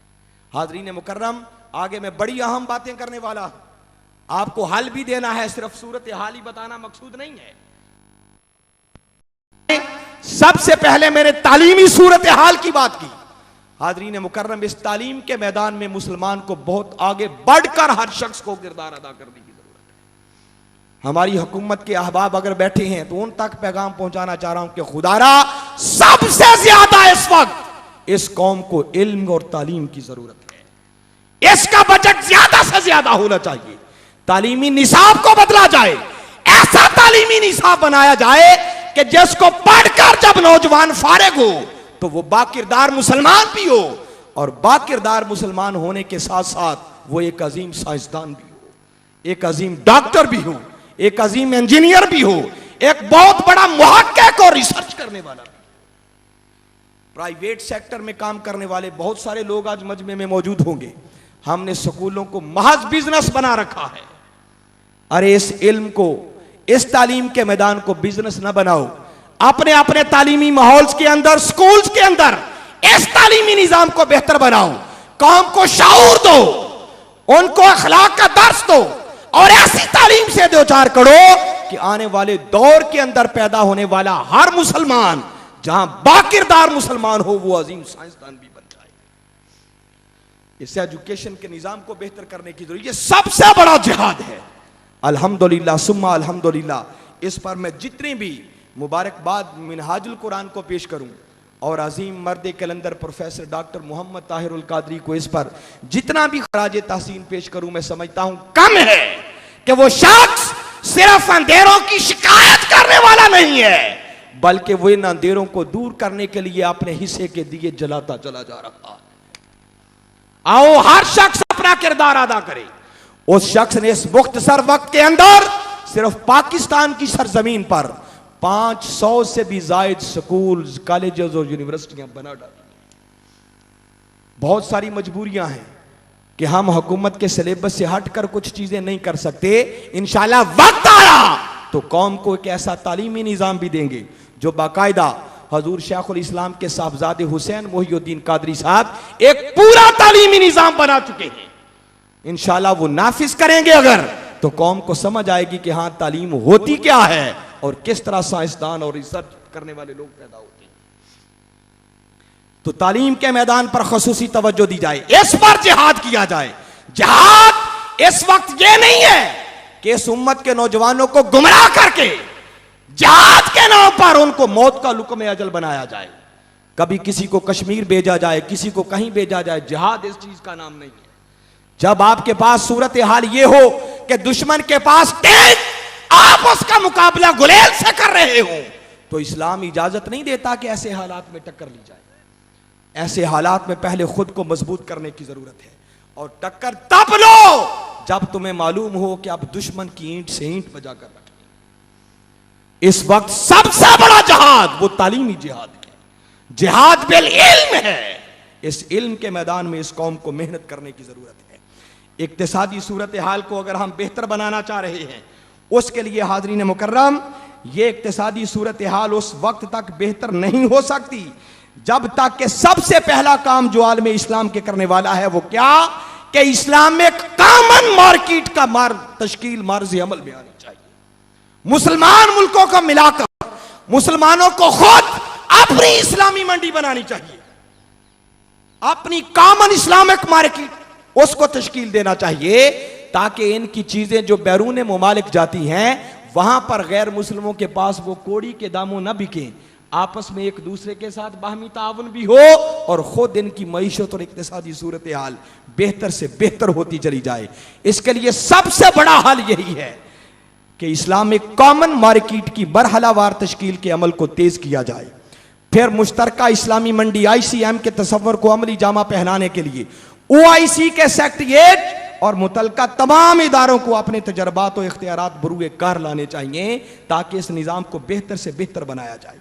इंशाअल्लाह जब ये करेंगे तो मुश्तरका इस्लामी मंडी का क़याम इलाकाई ग्रुपों से मुतसादम नहीं होगा, बल्कि ये तसव्वुर इक्तिसादी कौंसिल की तंजीम, ECO, खलीज फारस कौंसिल, PGCC, अरब ममालिक ताउन कौंसिल, AMCC जैसी तंजीमात को मजबूत करने के लिए बेहतर तौर पर यह निज़ाम अपनाया जा सकता है। फिर उसके बाद हाज़रीन मुकर्रम, जहां तक इस्लामी ममालिक के दिफा का ताल्लुक है, इस दिफा की सूरत हाल उस वक्त तक बेहतर नहीं हो सकती जब तक तमाम मुसलमान आपस में मिलकर कलेक्टिव इस्लामिक या इस्लामिक कलेक्टिव सिक्योरिटी के निजाम को सामने नहीं लाते। तमाम इस्लामी मुल्कों को मिलकर अपनी मुश्तरका अफवाज बनानी चाहिए, मुश्तरका फौजी निजाम बनाना चाहिए, नेटो की तर्ज पर इस्लामी फौजें होनी चाहिए, ताकि जहां जरूरत हो उन तमाम ममालिक की फौजों को इज्तिमाई तौर पर वहां पर इस्तेमाल किया जा सके। और इंशाअल्लाह जब दिफाई तौर पर मजबूत होंगे तो किसी दुश्मन को आलम इस्लाम की तरफ मैली आंख उठाने की जरूरत नहीं। और जहां तक नजरियाती सूरत हाल के ताल्लुक है, सकाफती सूरत हाल का ताल्लुक है, मैं सिर्फ इस वक्त ये बात कर रहा था कि इस्लाम पर दहशतगर्दी का लेबल लगाया जाता है। हाजरीन मुकर्रम, में इस वक्त आपको भी, इस्लाम के मानने वालों को भी और आपके जरिए से मगरब में रहने वाली कौमों को भी और आलम कुफर को भी एक मैसेज और पैगाम देना चाह रहा हूं। याद रखो, आज इस्लाम पर दहशतगर्दी का लेबल लगाते हो, जबकि हक यह है कि जब से कायनात इंसानी का आगाज हुआ है तब से लेकर आज तक और आज से लेकर क़यामत तक ना कोई दीन आया है ना आएगा जो इस्लाम से बढ़कर इंसानियत को अमन फराहम करने वाला हो। इस्लाम आया ही इस दुनिया में इंसानियत को अमन फराहम करने के लिए। इससे बढ़कर इस्लाम का अमन पसंद होना और क्या होगा कि इस्लाम के लफ्ज पर अगर गौर करें तो इसका मादा, इसका ओरिजिन, इसका रूट वर्ड जहां से यह लफ्ज बना है वो है सीन लाम मीम, सेल्म और सलामा, यहीं से सलामती का लफ्ज बना है। गोया इस्लाम के लफ्ज के अंदर खुद सलामती का माना पाया जाता है। और जो इस्लाम कबूल कर ले हम उसे मुसलमान कहते हैं, और अगर मुसलमान की तारीफ मेरे आका की जुबान अक़दस से सुननी हो तो मेरे आका ने फरमाया अल मुस्लिमो मन सलिम अल मुस्लिमूना मिल लिसानिही व यदिही। फरमाया मुसलमान वो है जिसके हाथ और जुबान से दूसरे मुसलमान महफूज हो जाए। गोया जो दूसरों के लिए अमन और सलामती का पैकर नहीं बन सकता वो मुसलमान कहलाने का हकदार नहीं है। फिर ईमान का लफ्ज हो, मोमिन की इस्तिलाह हो, अरे इनका मादा, इनका ओरिजिन, इनका रूट वर्ड जहां से ये कलेमात बने हैं वो है अलीफ मीम नून अमन। गोया ईमान और मोमिन के लफ्ज के अंदर खुद अमन का माना पाया जाता है। और कुरान पाक की सैकड़ों आयात को मद्देनजर रखते हुए अगर मोमिन की तारीफ करना चाहूं कि मोमिन कौन है तो मोमिन की तारीफ यह है कि मोमिन वो है जो एक तरफ अल्लाह की जात से अपना ताल्लुक कायम करके खुद अमन की दौलत को पा लेता है और दूसरी तरफ जो उससे मुंसलिक हो जाए उसे अमन की दौलत अता कर देता है। अगर इसी मोमिन की तारीफ मेरे आका की जुबान अक़दस से सुननी हो तो मेरे आका ने 3 मरतबा कसम खाई। फरमाया वल्लाहि ला युमिनु, वल्लाहि ला युमिनु, वल्लाहि ला युमिनु। फरमाया अल्लाह की इज्जत की कसम वो मोमिन नहीं है, वो साहिब ईमान नहीं है, उसका ईमान से कोई ताल्लुक नहीं है। कीला मन या रसूल अल्लाह सल्लल्लाहु अलैहि वसल्लम, आका कौन मोमिन नहीं है? मेरे आका ने फरमाया वो जिसके शर से उसका पड़ोसी महफूज नहीं है। कभी एनालिसिस करें हम ईमान के किस पानी में खड़े हैं। अरे इससे बढ़कर इस्लाम का अमन पसंद होना और क्या होगा कि इस्लाम ने अपने मानने वालों को पहला हुक्म ही यह दिया कि जब भी 2 मुसलमान मिले वो मिलते ही एक दूसरे की सलामती की दुआ करें। हम मिलते हैं तो कहते हैं अस्सलामु अलैकुम, जिसका माना है कि हम कह रहे होते हैं सामने वाले से कि तू सलामत रहे। वो भी कहता है वालेकुमुस्सलाम व रहमतुल्लाहि व बरकातुहू, कि मेरी सलामती चाहने वाले खुदा तुझे भी सलामत रखे, तुझ पर उसकी रहमतें भी हों, उसकी बरकतें भी हों। अरे इससे बढ़कर इस्लाम का अमन पसंद होना और क्या होगा कि हमारी अफजल तरीन इबादत नमाज, वो नमाज उस वक्त तक इख्तिताम पजीर नहीं होती जब तक हम दाएं बाएं वालों के लिए चेहरा फेर कर सलामती की दुआ नहीं कर लेते। हम दाईं तरफ चेहरा फेरते हैं, कहते हैं अस्सलामु अलैकुम व रहमतुल्लाह, जिसका माना है कि जितने मेरे दाईं तरफ हैं उन पर सलामती भी हो और अल्लाह की रहमतें भी हो। फिर यही बात बाईं तरफ वालों के लिए करते हैं। अरे इस्लाम तो जानवरों तक को भी तकलीफ देने का रवादार नहीं है। इस्लाम कैसे इजाजत दे सकता है कि मसाजिद के अंदर, होटल्स के अंदर और मुख्तलिफ इज्तिमात के अंदर बम ब्लास्ट करके मासूम इंसानियत को लुक़्मा अजल बनाया जाए? जो लोग ऐसा काम करते हैं उनका दूर दूर तक भी इस्लाम से कोई ताल्लुक नहीं है। वो ब्लैक शीप्स हैं, काली बेड़े हैं, और ऐसी काली बेड़े हर मुआशरे, हर सोसाइटी के अंदर होती हैं। और चंद एक को देखकर पूरे इस्लाम पर दहशतगर्दी का इल्जाम लगाना ये इंसाफ की बात नहीं है। जब ये सारी बातें यूरोप के अंदर, मगरब के अंदर उनको बताई जाए ना कि इस्लाम तो इतना अमन पसंद है, तो वो बड़ी हैरत के आलम में आगे से कहते हैं what about the holy war? अगर इस्लाम इतना ही अमन पसंद है तो ये जिहाद क्या है? इस्लाम के अंदर, कुरान के अंदर बार बार जिहाद की आयतें आई हैं, जिहाद करने वालों को अप्रिशिएट किया जाता है। ये दहशतगर्दी नहीं तो क्या है? ये एक बहुत बड़ी मिसअंडरस्टूड टर्म है। आज ये जिहाद मेरा पूरा सब्जेक्ट नहीं है, बस सिर्फ आपको भी इस्लाम का नाम लेने वालों को और जहाद की रट लगाने वालों को बताना चाह रहा हूं। और उनके अंदर जो एक मिसअंडरस्टैंडिंग है ना, वो समझते हैं कि इस्लाम तलवार के जोर से फैला है। ये बहुत बड़ी एक कंफ्यूजन है। आपके जरिए उन तक भी पैगाम पहुंचाना चाह रहा हूं। जिहाद के मौजू को तो मैं डिस्कस इस वक्त कर नहीं सकता, दामने वक्त में गुंजाइश नहीं। बस इतना बता देना चाहता हूं कि हाज़रीन मुकर्रम, इस्लाम तलवार के जोर से नहीं बल्कि किरदार के जोर से पैदा है। वो किरदार मोहम्मद अरबी सल्लल्लाहु अलैहि वसल्लम है, वो किरदार सहाबा किराम रिज़वानुल्लाहि अलैहिम अजमाइन है, वो किरदार तबा ताबईन का किरदार है, वो हमारे आइम्मा और इस्लाफ का किरदार है। मैं सिर्फ उसकी 2 मिसालों के जरिए झलक करवाना चाह रहा हूं ताकि समझ आए कि इस्लाम कैसे फैला। कभी चश्मे तसव्वुर में लाए, अरे मक्का की सरजमीन है, मेरे आका ने अल्लाह के एक होने का, अपने रसूल होने का ऐलान किया। इनकार करने वाले दुश्मनी पे उतर आए, आपकी जान के दुश्मन बन गए। दारे अरकम को मेरे आका ने अपना मरकजी हेडक्वार्टर बनाया हुआ है। सहाबाए किराम मक्का की गलियों में घूम जाते, एक एक शख्स को पकड़ कर कहते, आओ हमारे आका की जुबान से निकली हुई मीठी मीठी बातें सुन लो, पसंद आ जाए तो ठीक, वरना वापस चले आना।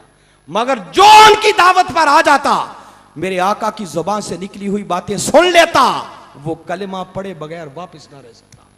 उस दौर की बात बता रहा हूं कि मक्का का दौर है, एक बुढ़िया खातून है, अपने सर पर गठड़ी रखी हुई है और मक्का छोड़कर अपने पेके घर जाने की तैयारी में है। खुश नसीब ही कि उस खातून की मुलाकात मेरे आका से हो गई। मेरे आका ने पूछा कि खातून कहां जाने का इरादा है? जवाब देती है कि नौजवान, सुना है इस मक्का शहर के अंदर एक मोहम्मद नामी जादूगर आ गया है, जो कोई उसका कलमा पढ़ता है वो अपने बाप दादा का दीन छोड़कर उसी का कलमा पढ़ना शुरू कर देता है। कुर्बान जाए आका के किरदार की अजमत पर यह बात सुन ली, सुनकर नाराज नहीं हुए। फरमाने लगे कि अच्छा खातून, लगता है कि तेरा सफर ज्यादा है, बोझ भी काफी ज्यादा है, अगर इजाजत हो तो तेरी गठड़ी उठाकर खुद ना तुझे मंजिल तक पहुंचा। कुर्बान जाए आका की अजमत पर, और कुर्बान जाए उस खातून की खुशनसीबी पर, अरे जिन्हें मेरे आका मंजिल तक पहुंचाने का इरादा कर ले, उन्हें मंजिल तक पहुंचने से फिर रोक कोई नहीं सकता। मेरे आका ने उस बूढ़ी खातून की गठड़ी अपने सर पे रख ली, खुद आगे आगे चल पड़े, पीछे पीछे वो बूढ़ी खातून जा रही है।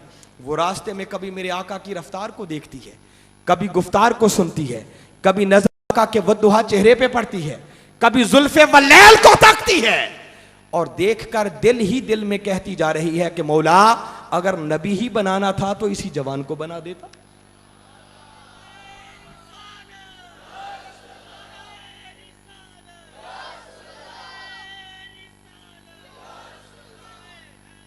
ये मेरे आका के किरदार की अजमत है। घर आ गया, मंजिल आ गई, मेरे आका ने गठड़ी उतार दी, फरमाया कि खातून तेरा घर आ गया, अब मुझे इजाजत। रोक के फिर कहती है कि नौजवान तू कितना हसीन है, अल्लाह ने तुझे कितना खूबसूरत बनाया है, तुझे कितना अच्छा अखलाक दिया है, तू दूसरों के काम आने वाला है। मैं तुझे भी नसीहत करती हूं, तू पलट के मक्का जा रहा है, कहीं उस मोहम्मद सल्लल्लाहु अलैहि वसल्लम नामी जादूगर के हाथ ना आ जाना, जो उसके पास जाता है बस उसी का कलमा पढ़ना शुरू कर देता है। कुर्बान जाए मेरे आका ने यह भी सुन लिया, फिर भी पलटकर कोई बात नहीं की। कहा अच्छा अब मुझे इजाजत, जा सकता हूं। जब चलने लगे तो फिर दामन पकड़ के खड़ी हो गई कि नौजवान तूने मुझे अपना नाम तो बताया ही नहीं। अरे ये तो बताता जा, तू इतना हसीन है कौन, किस मां ने तुझे जाया है, दोबारा मुलाकात करनी हो तो कहां मुलाकात हो सकती है। जब इसरार हद से बढ़ा तब मेरे आका ने पलट कर जवाब दिया कि ऐ खातून, जिस मोहम्मद के डर से मक्का छोड़कर आई है, मैं ही वो मोहम्मद मुस्तफा हूं। बस ये सुनने की देर थी, कदमों में गिर पड़ी, अर्ज करने लगी अच्छा अगर मोहम्मद तू है तो आज सबसे पहले कलमा पढ़कर तेरे हाथ पर इस्लाम मैं कबूल करती हूं। ये किरदार था जिस किरदार के जरिए इस्लाम फैला। अरे मेरे आका को गालियां देते, मेरे आका गालियां देने वालों को भी दुआएं दिया करते थे। हम खाली नातें पढ़ते हैं मगर उस किरदार को अपने तन पर वारिद नहीं करते हैं। मेरे आका की जान के दुश्मन आ जाते, जब कहीं सहारा ना मिलता तो उनकी भी आखिरी पनाहगाह दहलीज मोहम्मद मुस्तफा हुआ करती थी। एक शख्स सारी जिंदगी मेरे आका की मुखालिफत करता रहा, दुश्मनी करता रहा, बस कोई ऐसी गलती कर बैठा कि अब उसकी सजा सुनाई गई, कहीं उसको पनाह ना मिल रही थी। चलते चलते वो मेरे आका के दरे दौलत पर आ पहुंचा, मेरे आका से इजाजत मांगी, पनाह मांगी। मेरे आका ने दरवाजा खोल दिया, उस अपनी जान के दुश्मन को अपना मेहमान बना दिया। अरे वो आका कि जिन गलियों से गुजर जाएं खुदा उन गलियों के जर्रों की कस्में उठाता है, उस महबूब के मुखड़े की कस्में उठाता है, जुल्फे वल्लैल की कस्में उठाता है। वो आका अपने हाथों से बकरियों का दूध धो धो कर उस मेहमान को पिला रहे हैं। क्या खुश नसीबी होगी उस मेहमान की। मेरे आका ने एक बकरी का दूध दोया, उसको पेश किया, उसने पी लिया, पूछा और चाहिए? अंदर कुफर था, पेट नहीं भर रहा था, कहता है और चाहिए। हत्ता के मुख्तसर ये कि मेरे आका के गार उस रात 7 बकरियां थीं। मेरे आका ने खुद अपने हाथों से 7 बकरियों का दूध धो धो कर उस मेहमान को पिला दिया। खुद खानवादा नबूवत के लोग भूखे सो गए, मगर 7 बकरियों का दूध पीकर सो तो वो भी ना सका। अरे सारी रात कभी अपने किरदार को देखता रहा, कभी किरदार मोहम्मद मुस्तफा को देखता रहा। उधर सुबह सूरज निकला, उधर उसके ईमान की फजर तलू हो गई, और दिन चढ़ते ही आका के कदमों में हाजिर होकर कलमा पढ़ के दायरा इस्लाम में दाखिल हो गया। इस्लाम इस किरदार के जरिए से फैला है। हाज़रीन मुकर्रम, आपको करने का काम बता रहा हूं। आज अगर हम चाहते हैं कि इस्लाम फिर से सरबलंद हो जाए, इस्लाम के मानने वाले सरबलंद हो जाए, मुसलमान इज्जत की निगाह से देखे जाएं, तो हम में से हर शख्स के करने वाला पहला काम यह है कि पहले हम में से अपने 6 फुट के जिस्म पर उस इस्लाम को नाफिज करें। खुद अपने किरदार के अंदर तब्दीली लाएं, खुद अपने अखलाक को संवारें। जब आप खुद संवर जाएंगे तो देखें आपका यह किरदार खुद पूरी आलमी बरादरी के लिए तबलीग का काम करता चला जाएगा। मैं ये कहा करता हूं कि वो तो दुश्मन है जो दहशतगर्दी का लेबल लगा रहे हैं, उनको तो हक पहुंचता है, वो ये नहीं करेंगे तो क्या करेंगे। मगर कभी एनालिसिस करें, अरे उतना नुकसान इस्लाम के दुश्मन ने इस्लाम को नहीं पहुंचाया जितना नुकसान इस्लाम के मानने वालों ने इस्लाम को पहुंचाया। सरहद के अंदर जो कुछ हुआ वो इस्लाम के नाम पर हो रहा था। क्या इस्लाम इसकी इजाजत देता है? आज मुसलमानों के मुमालिक के अंदर, पंजाब के अंदर सरहद को छोड़े, जान माल और इज्जत महफूज नहीं है, चोरियां हो रही हैं, डाके हो रहे हैं। क्या ये सब दूसरे लोग आके कर रहे हैं? ये कलिमा पढ़ने वाले, इस्लाम का नाम लेने वाले कर रहे हैं। इसके लिए सबसे पहले हमें अपने किरदार को संवारना होगा, क्योंकि काफिर लोग, गैर मुस्लिम लोग, वो इस्लाम को पढ़ते कम हैं और इस्लाम के मानने वालों को देखते ज्यादा है। हम जो करते हैं वो समझते हैं यही इस्लाम है। सरहद के अंदर जो कुछ हुआ, गोया हमने ये सारा कुछ करके पूरी आलमी बरादरी को सबूत फराहम कर दिया कि जो दहशतगर्दी का लेबल हमारे ऊपर लगाया जाता है, हां, हमसे बड़ा दहशतगर्द कोई नहीं है। अफसोस की बात है, हमें अपने अपने हालात को संवारने की जरूरत है। फिर हाज़रीन मुकर्रम, अगली बात बता रहा हूं, उसके बाद हमारी जिम्मेदारी क्या बनती है। आप सोचेंगे कि हम इस लाहौर फतेहगढ़ के इलाके में रहने वाले, हमें यह सब कुछ बताने का मकसद क्या, हम क्या किरदार अदा कर सकते हैं। बस यही चीज है जिसने आलमे इस्लाम को जवाल का शिकार किया हुआ है। हर शख्स कहता है मैं क्या कर सकता हूं। अरे ऐसा मत सोचो, कौमों के अंदर और जो जवाल आते रहते हैं, इनसे डरने की, खौफजदा होने की जरूरत नहीं है। क्या हुआ अगर आज जवाल है, कल ये जवाल अरूज में बदल सकता है। वो इकबाल ने कहा था ना कि मोमिन की शान क्या है, फरमाया जहां में अहले ईमान सूरते खुर्शीद जीते हैं, इधर डूबे उधर निकले, उधर डूबे इधर निकले। मगर अपना किरदार अदा करने की जरूरत है। सबसे पहले यह कि इन मायूसियों को खत्म करो, मायूसी को जड़ से उखाड़ फेंको। अल्लाह रब्बुल इज्जत ने कुरान पाक के अंदर बार बार कई मकामात पर इन चीजों का जिक्र किया है। इस वक्त ये सूरह आले इमरान मेरे सामने है। इस सूरह आले इमरान को पढ़ें। अल्लाह रब्बुल इज्जत ने खुद कुरान पाक में फरमाया, या अय्युहल्लज़ीना आमनू, ए ईमान वालो, इन तुतीउल्लज़ीना कफरू यरुद्दूकुम अला आकाबिकुम फतनक़लिबू खासिरीन। फरमाया अगर आलमे कुफर की इत्तिबा करोगे, उनके पीछे चलोगे, तो सुनो वो तुम्हें मुर्तद कर कर ही छोड़ेंगे, तुम्हें अपने दीन से भी फेर देंगे। फिर कहीं इसी कुरान पाक के अंदर अल्लाह रब्बुल इज्जत ने फिर इरशाद फरमाया, ये सूरह बकरा और सूरह बकरा की आयत नंबर 220 को पढ़े। फरमाया वला यज़ालूना युकातिलूनकुम हत्ता यरुद्दूकुम अन दीनिकुम, उस वक्त तक तुम्हारी जंग खत्म नहीं होगी जब तक दुश्मन तुम्हारे दीन से तुम्हें फेर नहीं देगा। कहीं इसी कुरान पाक के अंदर सूरह बकरा की आयत नंबर 117, इसके अंदर अल्लाह रब्बुल इज्जत ने फिर इसी बात का जिक्र किया। फरमाया आयत नंबर 117, इसके अंदर फरमाया वलन तरदा अनकल यहूद वलन नसारा हत्ता तत्तबिया मिल्लतहुम। फरमाया उस वक्त यहूद और निसारा तुमसे खुश नहीं हो सकते जब तक कि तुम पहले उनके दीन की इत्तिबा शुरू नहीं कर देते हो। कामयाबी याद रखो आलम कुफर की इत्तिबा में नहीं है कि एक फोन आ जाए तो भागते भागते वहां जाना शुरू कर दे। नहीं, बारी ताला ने यहां इसी आयत में आगे फरमाया है, फरमाया कुल प्यारे इन्हें फरमा दो इन्ना हुदल्लाहि हुवल हुदा, हिदायत सही मानों में वही है जो अल्लाह ने अपने रसूल के जरिए तुम्हें दे दी। कहीं फरमाया फइम्मा यातियन्नकुम मिन्नी हुदन फमन तबिया हुदाया फला खौफुन अलैहिम वला हुम यहज़नून। फरमाया हिदायत तुम्हारी तरफ आ गई, अब जो इस हिदायत के ताबे हो जाएगा उसे ना इस दुनिया में खौफ होगा ना आखिरत में गम होगा। कहीं बारी ताला ने खुद कुरान पाक में इरशाद फरमाया, फरमाया ला तहनु वला तहज़नु व अंतुमुल आलऊन इन कुंतुम मुमिनीन। फरमाया पस्त हिम्मत ना होना, गम ना करना, अभी तुम्हारा ही मुकद्दर है, मगर शर्त यह है कि अगर तुम सही मानों में मोमिन बनने की जरूरत है। कहीं फरमाया फाइन्ना हिज़्बल्लाहि हुमुल गालिबून, अल्लाह का हिज़्ब और अल्लाह का ग्रोह ही कामयाब होकर रहेगा।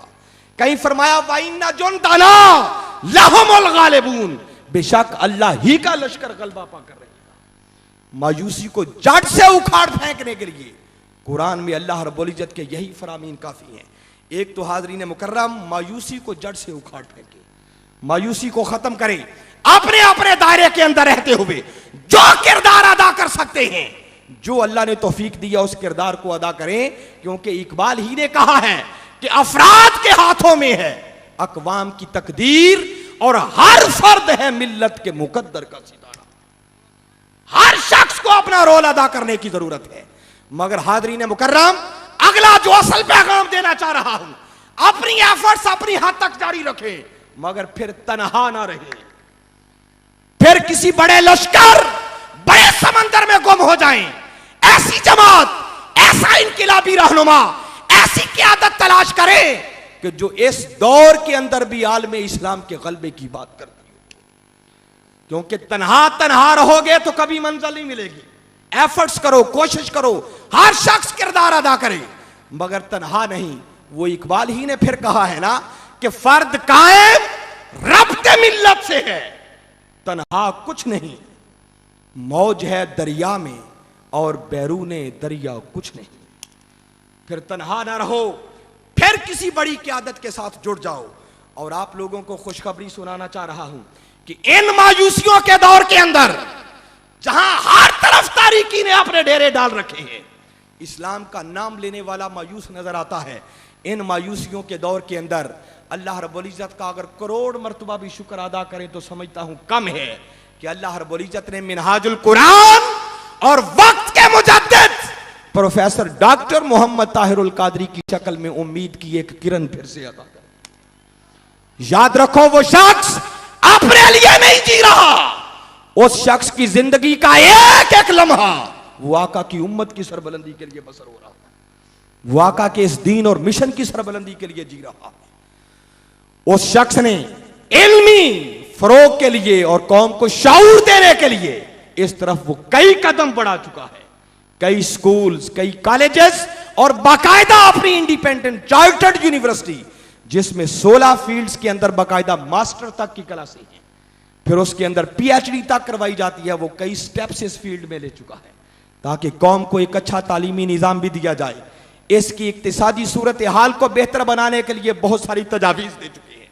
खुद उनके साहबजादे साहबजादा मोहिउद्दीन कई हुसैन मोहिउद्दीन साहब, वो कई फील्ड्स के अंदर, शुगर के फील्ड के अंदर और सनतों के अंदर भी बाकायदा बुकलेट्स की शक्ल में किताबें लिख लेकर हुकूमत को भिजवा चुके हैं कि आओ अपनी इस इकोनॉमी को इस फील्ड में बेहतर करना चाहती हो तो उसके लिए बेहतरीन हल क्या है। वो आप पढ़ेंगे, अहले इल्म लोग, इन फील्ड से ताल्लुक रखने वाले, स्टॉल पर यकीनन ये सारी चीजें मौजूद होंगी। वो आप लेके जाइए, पढ़ें, आपकी आंखें खुल जाएंगी कि मिनहाजुल कुरान इस वक्त भी खामोशी से नहीं बैठा हुआ कि हुकूमत में हो तो बात करें, उसके वक्त खामोश हो जाए। नहीं, वक्त के मुजद्दिद डॉक्टर मोहम्मद ताहिरुल कादरी हर लम्हे इस कौम को अपनी रहनुमाई से नवाज रहे हैं, मगर जरूरत इस अमर की है कोई की अमल करने वाला हो। फिर हाजरीन मुकर्रम, वो मर्द कलंदर इस मुख्तसर वक्त के अंदर जरा चश्मे तसव्वुर में लाए कि 100 के लगभग मुमालिक के अंदर वो शख्स अपना तंजीमी नेटवर्क कायम कर चुका है। 40 के लगभग वो मुमालिक हैं जहां अज़ीमुश्शान इस्लामिक सेंटर से हैं। आप डेनमार्क चले जाएं, नॉर्वे चले जाएं, फ्रांस चले जाएं, जर्मनी चले जाएं, स्वीडन में जाएं, यूनान चले जाएं, स्पेन में जाएं, इटली में जाएं, तन्हा एक यूके के अंदर 12 शहरों के अंदर अजीमुशान इस्लामिक सेंटर थे। लंदन मरकज पर खुद रहा हूं, वहां एक इस्लामिक सेंटर जो है वो बहुत बड़ा सिनेमा हॉल खरीद कर बनाया गया है। फिर लंदन के अंदर, वॉल्सॉल के अंदर, बर्मिंघम के अंदर, मैनचेस्टर के अंदर, नेल्सन के अंदर, ब्रैडफोर्ड के अंदर, ग्लासगो के अंदर, डंडी के अंदर, एक एक मुल्क में इतने अजीमुशान इस्लामिक सेंटर्स हैं। कनाडा में चले जाएं, सिखों का बहुत बड़ा गुरुद्वारा था जिसे खरीद कर इस्लाम का मरकज बना दिया। फिर मिनहाज वेलफेयर फाउंडेशन, इंसानी हकूक की बड़ी बात की जाती है, उस मर्दे कलंदर ने इन हजारहा प्रोजेक्ट्स के साथ साथ इस इंसानी हकूक का तहफ़्फ़ुज़ भी किया है। उस पर उनकी एक अजीम किताब इंसानी हकूक, वो एक बहुत बड़ा इंसानी हकूक का इंसाइक्लोपीडिया है। अहले इल्म लोग उससे जरूर मुस्तफीद हों। हर रोज हमारा स्टॉल लगता है, खाली ना चले जाया करें। ईद का मौका है, बड़े बड़े तोहफे आप अपने घर वालों के लिए लेके जाएंगे, मगर सबसे बड़ा तोहफा वो तोहफा है कि ऐसी चीज लेकर जाएं जिससे आपकी औलाद, आपकी बीवियां, आपकी बहनें, आपके खानदान के लोग उसे पढ़ें और सुने, तो उन्हें समझ आए कि इस वक्त आलम इस्लाम की सूरत हाल क्या है और हम इस जवाल से किस तरह बाहर निकल सकते हैं। इसको पढ़ना हो तो कायदे मोहतरम की तसनीफ करदा किताबें लेके जाए। हर शख्स खाली ना जाए, कोई ना कोई किताब लेकर जाए, कोई खिताब लेकर जाए, खुद सुने, औरों को सुनवाएं। फिर इसमें वेलफेयर फाउंडेशन के जेर एहतमाम अभी जो सरहद में मुहाजिरीन बेचारे इन हालात का शिकार हुए, 5000 के लगभग अफराद के लिए खेमा बस्तियां लगी, जिसमें उनके रहने का आला तरीन इंतजाम जो मैंने अपनी आंखों से देखा, उनको हर 3 वक्त पका पकाया खाना उनके बिस्तरों तक पहुंचता था। उनके बच्चों के लिए पढ़ने का बाकायदा वहां इंतजाम किया गया था। जलजले की मत थी तो करोड़ों रुपए के एहतियात मिनहाजुल कुरान ने वहां पर भेजे और खेमा बस्तियां लगाई। ईरान के अंदर जलजला आया, वहां करोड़ों रुपए का सामान भेजा। और इस वक्त लाहौर की सरजमीन में आपको दावत दे रहा हूं, पिछले 4 सालों से पायलट प्रोजेक्ट आगोश के नाम से काम कर रहा है, जिसमें ऐसे यतीम बच्चे जिनकी ना माएं हैं ना बाप हैं वहां रहते हैं, उनकी रिहाइश, खाना, तालीम, हर चीज का इंतजाम मिनहाजुल कुरान के पास है। और वहां जाकर देखें, कभी कंपैरिजन करें तो 3-3 हजार रुपए देने वाले बच्चों को वो सहूलतें मुयसर नहीं है जो उन यतीम बच्चों को मुयसर है। और अब 500 बच्चों के लिए 50 करोड़ रुपए का आगोश के नाम से अजीमुशान प्रोजेक्ट बन रहा है, जिसके 2 फ्लोर मुकम्मल हो चुके हैं, 3 फ्लोर मजीद बनेंगे। उसमें भी आकर देखें, इंशाल्लाह आपकी हैरत की इंतहा नहीं होगी। फिर हाज़रीन मुकर्रम, इन सारे हालात को मद्देनजर रखते हुए जो आपको दावत दे रहा हूं, इस पर अल्लाह का शुक्र अदा करते हुए, अगर अल्लाह ने ऐसी कोई नेमत हमें अता की है तो फिर हमें तन्हा नहीं रहना चाहिए।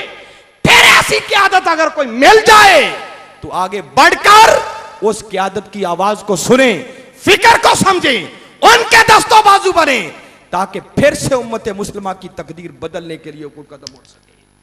मैं आप लोगों से जस्ट पूछना चाह रहा हूं, आपने 8 दिन से मिनहाजुल कुरान के नौजवानों को सुना, मैं जस्ट आपसे पूछना चाहता हूं, आपकी क्या राय है, ऐसे दुरूस कुरान की नशिस्तें होती रहनी चाहिए या बंद कर दी जाए? जो समझते हैं होती रहनी चाहिए वो जरा हाथ खड़ा करें, मुझे पता चले कितने लोग हैं। अल्हम्दुलिल्लाह, इस कसीर तादाद में आपका आना ही इस बात का मुंह बोलता सबूत है कि अल्हम्दुलिल्लाह आप जो कुछ नौजवानों ने यहां पर बयान किया उससे खुश हैं। मगर यह काम क्या सिर्फ मिनहाजुल कुरान का काम है? यह सिर्फ अजीज बटी टॉम की तंजीम का काम है कि हाजी अरशद साहब, हाजी गुलाम गौस साहब और इनकी पूरी टीम यही सब कुछ करते रहे? इस नेक काम में आपको हिस्सादार बनना चाहिए या नहीं? जो समझते हैं बनना चाहिए वो कितने हैं, जरा हाथ खड़ा करें। माशाअल्लाह, अल्लाह ताला आपको इस्तेकामत दे। आपके लिए वाबस्तगी के फार्म पहले तकसीम हुए होंगे, भाई साहब किए हैं तकसीम। जिनको वाबस्तगी के फार्म मिले हैं उनको ऐलान कल भी हुआ होगा कि वो स्टॉल्स पर जमा करवा के जाएं। जिनको मजीद चाहिए हो, भाई साहब पीछे अवेलेबल होने चाहिए, वहां स्टॉल्स पर मौजूद हैं, लेके जाएं, उनको फिल करें, फिल करके 5 रुपए के साथ वापस करें। 5 रुपए को चंदा इकट्ठा करने के लिए नहीं है, याद रखें। चंदा इकट्ठा करना होता तो ये लाखों रुपया खर्च ना करते, 8 भट्टियों को जहेज का सामान ना देते। अरे वो 5 रुपए तो फार्म की कीमत और वो जो डाटा फीड करने पर खर्चा आना है उसका खर्चा भी नहीं है। हम चाहते हैं कि जस्ट आपकी तरफ से हमारी हौसला अफजाई हो, हमें पता चले कि हम जो कुछ कर रहे हैं, हम किस पानी में खड़े हैं। अगर वाकयातन दिल से आप समझते हैं कि इस वक्त हजूर शेखुल इस्लाम की क़यादत में यह अच्छा काम हो रहा है, बगैर किसी हुकूमती मदद के और एजेंसियों की मदद से अगर वो शख्स पूरी दुनिया के अंदर यूं काम कर सकता है, तो उसको अगर मौके मुयस्सर हो तो आप अंदाजा नहीं कर सकते वो कौम को कहां लेके जा सकता है। पाकिस्तान की एक बड़ी अहम शख्सियत जो क़यादत में रह चुकी हैं, बाकायदा मुझे नाम लेने की जरूरत नहीं है, बड़े बावसूख जराए से जिम्मेदारी से यह बात कर रहा हूं, उसने अपनी एक निजी नशिस्त में बैठकर लोगों से तज़किरा किया कि इस वक्त उम्मत मुसलमान जिन मसाइल से दो चार है, अगर इन मसाइल से निकालने की सलाहियत रखने वाली आलम इस्लाम के पास कोई शख्सियत है तो उस शख्सियत को लोग डॉक्टर मोहम्मद ताहिरुल कादरी के नाम से याद करते हैं। और मैं इस बात का बड़ा अच्छे तरीके से अंदाजा कर सकता हूं, कोई ऊपर से माने या ना माने, अपने छोटे छोटे मफादात की खातिर आज हमारी जुबानें बंद हैं, मगर अंदर से हर शख्स का दिल यही कहता है कि हां, सही मानों में उम्मत मुसलमान की क़यादत अगर कोई शख्सियत कर सकती है तो इस दौर के अंदर उसको डॉक्टर मोहम्मद ताहिरुल कादरी कहा जाता है। लोगों, आखिरी बात करके मैं गुफ्तगू को खत्म कर दूंगा। याद रखें, जैसे कभी कभी हमारे दिलों में यह हसरत पैदा होती है ना, काश हमने आला हजरत को देखा होता, हमने भी हुजूर गौसुल आजम की जियारत की होती, हमने भी दाता गंज बख्श अली हुजवेरी की बातें सुनी होती, ख्वाजा अजमेर की सोहबत में बैठे होते, बाबा फरीद की शिश्तें अटेंड की होती। लोगों, वो तो दोबारा आ नहीं सकते, उनका कोई सानी पैदा नहीं हो सकता, मगर ये बात अपनी मन की तख्तियों पर लिख लें, एक वक्त आने वाला है जब लोग ढूंढा करेंगे, तलाश किया करेंगे, काश हमने भी ताहिरुल कादरी को देखा होता, हमने भी उनको सुना होता, हम भी उनकी मजलिस में बैठे होते, हमने भी उनके सामने ज़ानुए तलम्मुस तय किए होते। लोगों, आज अल्लाह की वो नेमत हमारे अंदर मौजूद है, उस नेमत की कदर करो, उस मर्दे कलंदर की आवाज को सुनो, उसकी फिक्र को समझो, आओ इस मिशन के साथी बनो, इस मिशन की रफाकत हासिल करो, मेंबरशिप हासिल करो, वाबस्तगी के फॉर्म फिल करके वापस दो। इंशाअल्लाह इंशाअल्लाह इस काफिले में शरीक होना खुद हमारी दुनिया और आखिरत की कामयाबी का जरिया बन जाएगा। यह हमारा फर्ज बनता है कि अगर आलम इस्लाम की हालत को बदलना चाहते हैं तो फिर ऐसी इनकिलाबी क़यादत के साथ जुड़कर हमें भी अपना अपना हिस्सा डालने की कोशिश करनी चाहिए। मैं बारे दिगर अजीज भट्टी टाउन लाहौर मिनहाजुल कुरान की इस तंजीम के जुमला अराकीन को, मिनहाजुल कुरान को, मुस्तफी स्टूडेंट्स मूवमेंट के तलबा को, मिनहाजुल कुरान उलमा कौंसल को और मिनहाजुल कुरान वीमेन लीग की बहनों को, इनको अगर करोड़ मर्तबा भी मुबारकबाद पेश करूं तो कम है। मैं इनकी अज़मत को सलाम करता हूं।